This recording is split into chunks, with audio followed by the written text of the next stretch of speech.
आप देख रहे हैं न्यूज़ वन नेशन। लाल सावन पांडे का परचम अब झारखंड में भी देखने सुनने को मिल रहा है। यदि कहा जाए तो सावन पांडे साफ बैंक के मैनेजर हैं झारखंड में। साहब के पास समय इतना निकाल भी लेते हैं, फुर्सत में आने पर किताब भी लिख देते हैं। हालांकि एक इन्होंने किताब लिखा था फेरी वाले बैंकर, जिसका इनको अवार्ड भी मिला। यहाँ तक कि इतनी चर्चा रही उस किताब का और सावन जी को इतनी बधाई मिली, अब वो दूसरा किताब लिख दिए।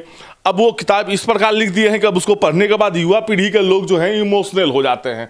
तो भाई आरा है, अब आरा के लोग कहीं यदि कुछ ऐसा कर देते हैं जिसका एक मिसाल बन जाता है। आज हमारे साथ सावन पांडे जी भी बने हुए हैं, जो कि बैंक के मैनेजर के साथ साथ एक अच्छे लेखक भी हैं।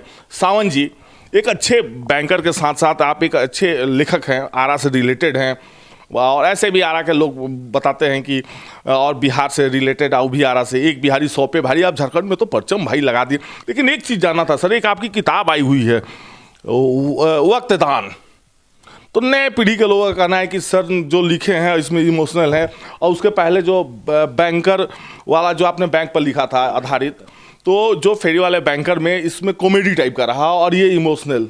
तो सर युवा पीढ़ी पे अत्याचार कर रहे हैं क्या? पहले तो न्यूज़ इंडिया को दिल से धन्यवाद।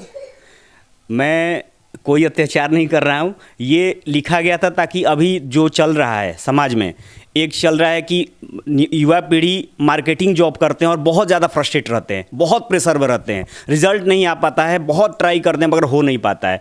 तो उन्हीं के रिलेटेड ये लिखा गया था ताकि ये पढ़े और समझे कि किस तरह से इसको मतलब इसको पढ़ के समझे और आगे बढ़ने की कोशिश करें। इसमें एक एक स्टेप बताया गया है कि कैसे आपको फ्रस्ट्रेट नहीं होना है, किस तरह से आपको मार्केटिंग में जाके एक डील करना है, बात करना, ये सारा कुछ इसमें दिया हुआ है। और इसमें कुछ लाइनें मैंने लिखी थी जो कि उनको पेशेंस रखने के लिए मतलब बताया गया है। वो लाइनें मैं 1 मिनट पढ़ के बताता हूँ आपको। लेकिन सावन जी, जिस प्रकार कहा जाता है कि बिहार में जिस प्रकार जो चलता है, जैसे कि बड़ी पदाधिकारी वगैरह जो होते हैं, या फिर सेंट्रल गवर्नमेंट की बात कर लें, या बाहर से दूसरे स्टेट से जो पदाधिकारी आते हैं बिहार में, तो बड़ा मजाक सा बनाते। तो वो किताब से आपने रिलेटेड कुछ लिखा है, इसकी खास सर वजह क्या है?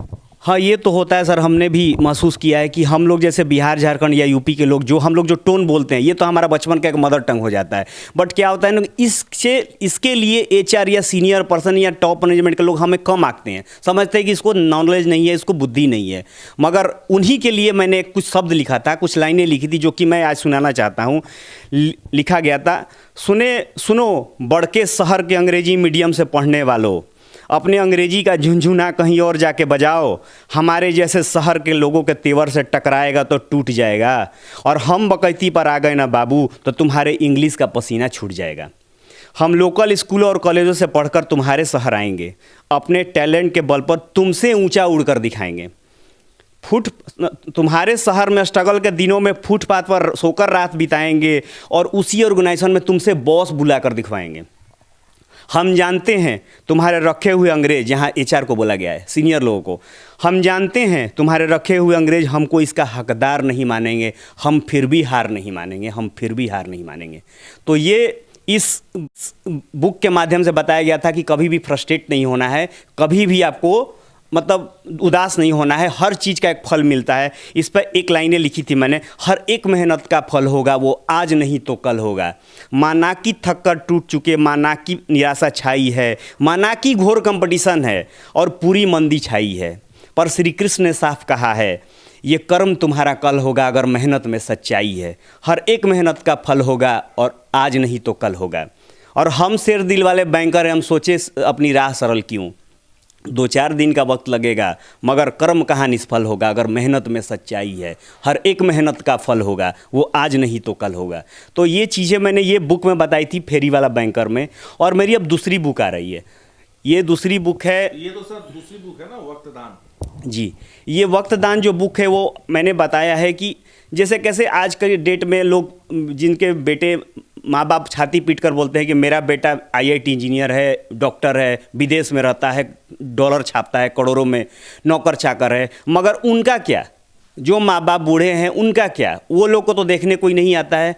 इसीलिए इस पे लिखा गया है कि माँ बाप का प्यार, त्याग और बलिदान मापा नहीं जा सकता है और सिर्फ महसूस किया जाता है, जो कि आज के जनरेशन ने ये मतलब ये भूल गया है वो लोग। कहा जाए ना सावन जी की कलयुगी संतान, कलयुगी संतान भी है, मैं पूरा नहीं कहूँगा, क्योंकि क्या है कि कुछ मजबूरियाँ भी है। जैसे आज मैं यहाँ पे हूँ, मेरे पापा भी आराम में हैं, तो मैं मजबूरी ये है कि मैं भी आ नहीं सकता क्योंकि छुट्टी नहीं मिलती है। तो मजबूरी दोनों तरफ से है, मगर देखना दोनों तरफ से है, क्योंकि वो तो आप ही के ऊपर टिके हुए हैं, उनके लिए तो दूसरा कोई आने वाला नहीं है। तो आपको मैनेज करना होगा, जिस तरह से माँ बाप ने हमारा मैनेज करके बड़ा किया था, कैसे भी गरीबी में या फिर जो भी करके, उस तरह से हमको भी अपने मैनेज करना होगा, वक्त देना होगा। इसीलिए इसका नाम मैंने वक्त दान रखा है, ताकि आज के डेट में, पहले चलता था आपका कन्यादान, रक्तदान, गोदान, लेकिन अब समय आ गया है कि वक्त दान करिए। थोड़ा सा वक्त निकाल के या तो फ्रेंड से या पापा से, मम्मी से, फैमिली से बात कीजिए, ताकि रिलेशन आगे बढ़ सके, लोग जिंदा रह सके। क्योंकि अकेलेपन में लोग सुसाइड कर रहे हैं आज के डेट में।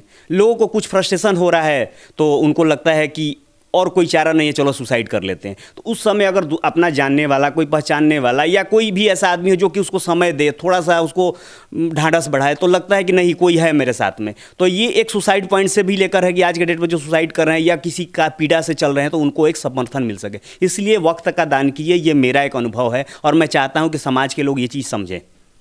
सावन जी, अंतिम सवाल, जो वक्त दान आपने जो लिखा है, तो ये लग रहा है कि आज का जो परिवेश है, टीवी, मोबाइल और जो इलेक्ट्रॉनिक चीज़ें जो आ रही हैं, बच्चे भी यूज कर रहे हैं, तो पहले की अपेक्षा अब अपने फैमिली में भी लोग समय नहीं दे पाते। आने के बाद मोबाइल पे लग जाना, फिर टीवी का रिमोट लेकर लग जाना, बच्चों पे भी ध्यान नहीं दे पाते। तो ये कहीं ना कहीं उससे भी रिलेटेड है। जी हाँ, मुझे तो थोड़ा सा लगता है कि लोग समय नहीं दे पाते। आज के डेट में जो शॉर्ट वीडियो आ गए हैं या फिर ये छवि चल रहा है टिकटॉक पे, तो लोग इतना मोबाइल में बिजी हो गए हैं कि लोग एक दूसरे को समझते नहीं है। मतलब रिश्ता को तोड़ते हुए नजर आ रहा है। हाँ, धीरे धीरे रिश्ता खत्म होते जा रहा है। लोग आज के डेट में सर झुका के बात करते हैं, उनको मोबाइल में देखते हैं और बात करते रहते हैं। बट ये चीज़ें हटानी होंगी, क्योंकि ये एक तरह से गुलामी की तरफ हो गया। हमें थोड़ा सा वक्त निकालना होगा अपने बच्चों के लिए, अपने माँ बाप के लिए, अपने दोस्तों के लिए, रिश्तेदारों के लिए। पहले का ज़माना था कि पहले लोग कितना मिलजुल कर बैठते थे, और आज का ज़माना देखिए, खाने के समय में भी काफ़ी चर्चा होती थी। जी, मोबाइल में लगे रहते हैं। तो इन सब चीज़ों को थोड़ा सा साइड करना होगा। मानते हैं कि ये चीज़ ज़रूरी चीज़ है, बट थोड़ा सा साइड करके आपको अपने फैमिली पे जरूरी चीज़ है सावन जी, लेकिन उतना भी जरूरी नहीं है कि फैमिली का रिश्ता तार तार हो जाए। जी, फैमिली का रिश्ता तार तार नहीं करना चाहिए, क्योंकि देखिए जनरेशन भी आगे वाला यही सीखेगा। आप जितना कर रहे हो उसे डबल आगे वाला जनरेशन करने जा रहा है। तो ये पहले से रोकना जरूरी है, और ये समाज को बहुत पहले ही सचेत हो जाना चाहिए कि नहीं, ये जो हम कर रहे हैं वो मेरे आने वाला पीढ़ी से डबल करने वाला है, ट्रिपल करने वाला है। उस समय कोई किसी को नहीं पूछेगा। तो सोशल मीडिया पे ज़्यादा ध्यान न दे, ज़्यादा ध्यान अपने समय पे दे, अपने परिवार पे दे और अपने करियर पे दे। मैं यही कहना चाहूँगा और आगे यही मैसेज फैलाना चाहूँगा इस किताब के माध्यम से। सावन जी, आपकी जो अभी जो स्थिति देखने से लग रही है कि लगातार 2 साल में 2 किताब लिख दी है, रिटायर करने के बाद तो लगता है कि मोटी किताब लिख देंगे आप। सर, अब देखिए आगे चल के क्या क्या होता है। जो समाज में नया नया चीज़ आते जा रहा है, या जिससे हम लोग प्रॉब्लम क्रिएट हो रहा है, समाज में गंदगी फैल रहा है, तो उसके रिलेटेड मुझे कुछ ना कुछ लिखना पड़ता है। कितना समय निकाल पाते हैं बैंक में? मतलब 8 से 12 घंटा के बीच ड्यूटी भी देना रहता है, सीनियर पोस्ट पे हैं आप, फिर घर में आना, बच्चे भी हैं, फैमिली भी है, फिर उसके बाद फिर किताब में समय कैसे कर पाते हैं? सर, ये तो मैं भी बोलूँगा कि जो मैंने वक्त ना लिखा है थोड़ा सा दुखद है, क्योंकि मैं भी समय नहीं निकाल पाता हूँ। एक मैनेजर होने के नाते मैं, माना जाना कि जो दिल में थी अपने उसे किताबों पर उतार दिया। जी, ये ज़रूरी है। लोगों को अपना समय निकालना चाहिए। मैं नहीं निकाल पाता हूँ रियली। मैं जब आता हूँ घर पे तो मुझे अपना फ्लाइट मोड में मोबाइल डाल के लिखना पड़ता है। उस समय मेरी बेटी है, मेरी वाइफ है, या फिर जो भी है, नहीं ध्यान दे पाता हूँ, वक्त नहीं दे पाता। तो मुझे भी एक अंदर कहीं ना कहीं एक दिल में रहता है कि देना चाहिए था। पढ़ाई लिखाई भोजपुर से, आरा से हुई है, क्षत्रिय स्कूल से, फिर महाराजा कॉलेज से ग्रेजुएशन हुआ है, तब जाके मैंने धीरे धीरे बैंक की नौकरी स्टार्ट की। सर, अब आपको झारखंड धनबाद में मन लग रहा है? मन लग रहा है सर, लेकिन अपना माटी अपना होता है। जी, जाहिर चीज़ें ये थे सावन पांडे, आज धनबाद में बैंक में सीनियर पोस्ट पे मैनेजर रैंक में हैं। और यही नहीं, साहब अच्छे लिख लेते हैं। अब इतने अच्छे लिख लेते हैं कि 2 साल में इन्होंने 2 किताब लिखा, एक का तो रिवार्ड भी इन्होंने ले लिया। और आने वाला भविष्य जिस प्रकार इनका लग रहा है कि रिटायरमेंट के बाद बहुत मोटा ग्रंथ लिखेंगे साहब। सहयोगी राजा तिवारी के साथ मनोज कुमार सिंह, धनबाद।